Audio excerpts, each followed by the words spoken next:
오늘 저는 우리 앞에 계신 선생님들에게 B2B 전문 셀러 그리고 대량 등록 판매 배송 대행에 대해서 설명드릴 최병규 강사라고 합니다. 반갑습니다.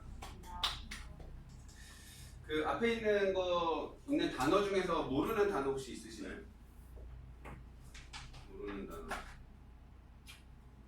예, 고맙습니다. 이렇게 대답이 없으면은 빨리 끝낼 수 있어요. 저 빨리 가고 싶습니다. 그 전문셀러라는 말이 어색하실 텐데요. 전문셀러는 나중에 다시 한 번 더 설명을 드리겠지만 오늘 제가 여기 계신 선생님들에게 설명을 드리는 B2B 전문셀러라는 것은 뭐냐면 앞에도 적혀 있는 것처럼 소자본 온라인 창업 중에서 내가 재고가 없는 상태에서 물건을 판매하는, 즉 재고가 없기 때문에 판매만 전문으로 하는 사람, 판매만 전문으로 하는 사람, 전문셀러라고 말하고 있습니다. 그리고 온라인 시장도 많이 바뀌었기 때문에 그동안에 뭐 이제 옛날에는 내가 물건을 갖고 일부러 물건을 올려서 온라인에다가 물건을 팔고 뭐 이렇게 했었는데 지금은 그 방식이 많이 바뀌었습니다. 그거에 대해서도 차근차근 말씀을 드릴 거예요. 혹시 오늘 세미나에 오셔서 난 이거 하나는 꼭 알고 가야겠다 뭐 그런 기대 같은 거 있으신 거 있나요? 아직은 없으시죠? 예, 제가 이따가 정보를 좀 드리면 그 와중에서 궁금한 거 생기면 물어보십시오. 아는 범위 안에서 진실만 대답해 드릴게요. 그 얘기는 모르면 모른다고 말한다는 얘기입니다. 자, 이런 뉴스 많이 보셨을 거예요. 코로나19에 온라인이 떴다. 네이버 쇼핑의 결제 횟수도 증가했고요. 그리고 심지어는 최신 뉴스를 검색을 하다 보니까 지마켓 옥션에서는 수입 명품 거래가 엄청 늘었다고 해요. 그리고 경기도 소상공인진흥원에서는 소상공인을 온라인 마켓에 입점 지원 사업을 진행하고 있습니다. 저도 이번에 전담 셀러로 한 전통시장을 배정받아서 앞으로 진행을 하게 될 예정이고요. 그리고 코로나에 뜬 5060 엄지족 여기에는 없으시죠? 다들 2030만 계신 것 같으니까 발 편하게 하겠습니다. 라스트마일 유통 명운을 가른다고 그랬는데 이게 무슨 뜻이냐면 지금 제가 이 기사들만 뽑은 이유가 있습니다. 첫째는 네이버 쇼핑의 결제 횟수가 증가했다라는 거예요. 우리나라에서 지속적으로 관심을 가졌던 온라인 쇼핑몰 플랫폼이 있습니다. 어디입니까? 쿠팡입니다. 왜냐하면 쿠팡이 올해 초에 올해 1분기에 드디어 적자 규모가 30%가 줄었어요. 그래서 1조 적자를 내다가 7천억 적자를 냈어요. 얼마나 대단한 기업인 줄 알 수가 없습니다. 그런데 갑자기 네이버 쇼핑의 결제 횟수가 증가했다라는 거예요. 뭐냐? 우리가 알고 있는 그 검색 엔진 네이버, 우리나라 대한민국 4천만 인구 중에 6천만이 이용을 하고 있는 그 네이버가 이제는 엠페이부터 시작해서 모든 걸 다 가지고 가면서 쇼핑몰에서 자기들이, 그러니까 온라인 커머스에서 자기들의 대륙을 만들겠다라는 의지예요. 작년에까지는 그냥 스마트 스토어에 판매자들이 모여서 그냥 판매를 하는 그런 시스템이었는데 올해는 네이버 자체도 라이브 커머스라는 트렌드랑 묶여서 엄청나게 집중 투자를 하고 있습니다. 심지어는 지난주 뉴스에서는 이제는 풀필먼트, 즉 물류 서비스까지 제휴를 맺어서 실행을 할 거라고 해요. 네이버가 물류센터를 갖는다는 얘기입니다. 쿠팡은 그거를 위해서 3조를 들였는데 네이버는 제휴로 그거를 해내겠다라는 거예요. 우리나라에 이미 충분히 많은 물류 업체들이 있으니까요. 놀라운 일이고요. 그리고 여기는 굉장히 우리가 집중해야 되는 코드가 있습니다. 네이버가 엄청나게 중요한 일을 하고 있다. 그리고 그 밑에는 이제 뭐 코로나 유통시장 트렌드 발표했다는 거고, 지마켓 옥션에서 수입 명품 36%, 지마켓 옥션이라는 말이 저에서 중요한데요. 네이버 쇼핑, 쿠팡, 위메프, 뭐 이런 것들, 위메이프라이스 이런 것들은 다 신생 업체예요. 11번가. 누구에 비하면? 지마켓 옥션에 비하면. 지마켓 옥션은 우리나라, 특히 옥션 같은 경우는 우리나라 거의 최초의 온라인 커머스 플랫폼이었습니다. 중고거래 했었어요. 중고나라도 아닌데 중고거래로 시작한 거예요. 왜? 미국에 있는 이베이를 흉내를 낸 거죠. 구글이 이베이 인수하고요. 이베이가 한국에 있는 옥션을 인수를 하고요. 그런 과정에서 지마켓이 좀 더 퍼블릭하게 오픈마켓으로서의 형태를 잡고 등장을 했어요. 둘 다 이베이에 들어가 있고 전통의 강자이고, 그러다 보니 여기서는 명품 거래도 가능하다라고 좀 오래된 회사들은 그렇게 생각하고 있는 거예요. 그렇게 신뢰를 갖고 있는 거예요. 이 얘기는 돌려서 말하면 명품 거래라는 영역에서는 G마켓 옥션이 가지고 갈 거야라는 선언처럼 느껴져요. 이건 제 내피셜입니다. 선언처럼 느껴져요. 야, 전통적인 제조업체들 우리가 가지고 갈 거야. 함부로 들어오지 마. 근데 우리는 여기에는 적어놓지 않았지만 하나 더 있죠. SSG, 신세계라는 업체가 있습니다. 지금 지난달에 롯데가 온라인 커머스 시장에 플랫폼을 출사표를 던졌어요. 롯데온이라는 서비스로. 그리고 3년 전부터 공효진이랑 공유가 나오면서 신세계닷컴이 전략적으로 자기네 온오프라인 유통망을 이용하기 시작했어요. 결과는 어떻게 될지 모르겠지만 이따가 재미있는 그래프 하나 나옵니다. 오죽하면은 이제 시장에서 물건 파는 것들도 온라인 시장에다가 올려놓고 전 국민한테 팔겠다는 전략이에요. 굉장히 공무원스러운 전략입니다. 전문가의 입장에서 봤을 때 이거는 굉장히 바람직하지 않아요. 그러나 전문가의 입장에서 봤을 때는 여기에 기회가 있습니다. 왜냐하면 요즘은 분위기가 코로나19로 인해서 지근거리에서도 온라인으로 구매하는 성향이 생겼기 때문에 심지어는 그냥 잠깐 팁을 드리자면 그냥 전통시장이 쿠팡의 로켓 배송처럼 할 수가 있다라는 얘기예요. 우리 동네 시장에 있는 물건을 휴대폰으로 구매를 하면 그 동네에 있는 배달 시스템을 이용해서 물건을 받을 수 있다는 거예요. 로켓 배송보다 훨씬 빠르겠죠. 아침에 출근할 때도 아니라 퇴근길에 주문하고 퇴근길에 가져가는 거예요. 이거는 굉장히 중요한 지점입니다. 5060 엄지족 말하자면 스마트폰 등장했을 때 회사나 문센에서 스마트폰 사용법 배우셨던 분들이 이제는 유통의 새로운 강자로 등장했다라는 거예요. 즉 이분들은 돈을 쓰는 사람이라는 얘기예요.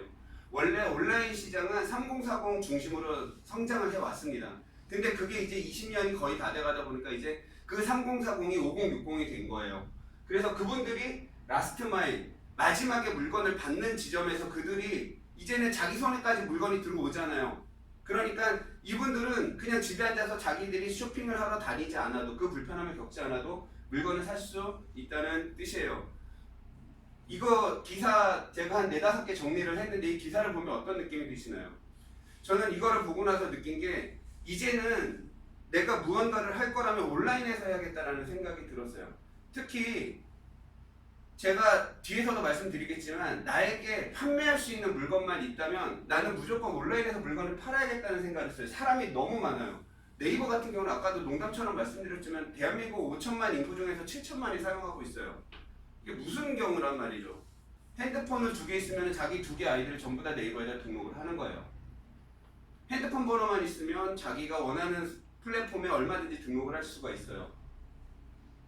우리가 생각하는 것보다 훨씬 더 빠르게, 훨씬 더 크게 세상은 변하고 있고요. 그리고 그 지점에서, 그 변화의 지점에서 우리가 조금만 움직인다면 부수익을 얻을 수 있습니다. 아까 제가 처음에 보여드린 페이지 보시면 아시겠지만 재택, 투자, 부업, 혼자서 하는 기업 이런 거 하기에는 요즘 같은 시대 너무나 좋습니다. 그래프로 설명을 드릴게요. 이건 통계청 자료고요. 전년 대비 약 한 1억 8천 정도, 1조 8천억 그 규모가 커졌다는 얘기예요. 우리나라 온라인에서 돈이 움직이는 액수가. 심지어 모바일 시장은 PC 시장을 넘어설 정도로 가고 있어요. 어떤 자료 보니까 거의 6대4 정도 되더라고요. 모바일이 4, PC가 6. 그 얘기는 금방 뒤집어진다는 얘기예요. 6대4 정도면. 그러면 우리는 이제 어떤 제품들을 상상할 수 있죠? 핸드폰 넘기다가 살 수 있는, 그냥 가볍게 살 수 있는 물건들을 우리가 팔아야겠구나. 이런 제품들을 내가 좀 갖고 있으면 잘 팔 수 있겠구나. 그런 생각 드시죠? 혹시 당근마켓 이용하시는 분 계신가요? 당근마켓 이용해 본 적 있다. 당근마켓에서 물건 사본 적 있다. 이제 이용하셔야 돼요, 당근마켓. 왜냐하면 당근마켓은 분명히 보관이 있어요. 지금은 동네 기반으로 해서 물건을 중고 거래를 하게끔 하지만 그 커뮤니티가 활성화가 되면 그 안에서 무슨 일이 벌어질지 몰라요. 사람들이 모이고 있습니다, 당근마켓에.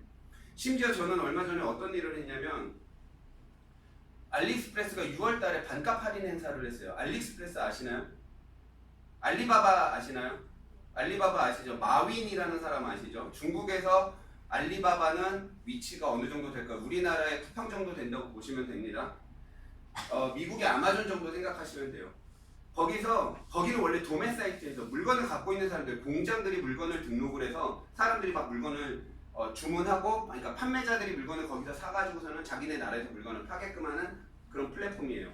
근데 물건이 하도 많다 보니까 소매인자들도 그러니까 하나씩 두 개씩 살 수 있는 그런 사이트를 따로 열었어요. 그게 알리익스프레스고요. 전 세계로 배송을 합니다.